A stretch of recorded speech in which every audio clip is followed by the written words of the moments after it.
Sometimes it becomes necessary to change a MIB number that you have on site. In order to do this, you will need to remove the 4 screws from each corner of the MIB.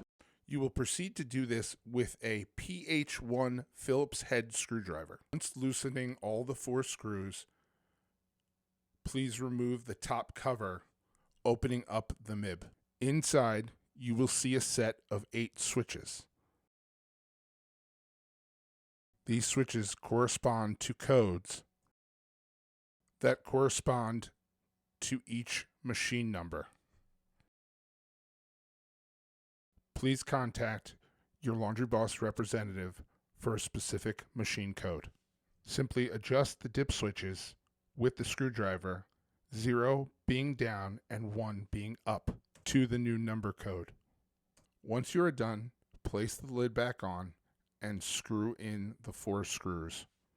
You are ready to use this MIB. One quick note, washers are typically 19.4 flash, dryers are typically 19.6 flash. This means that washers and dryers are not interchangeable.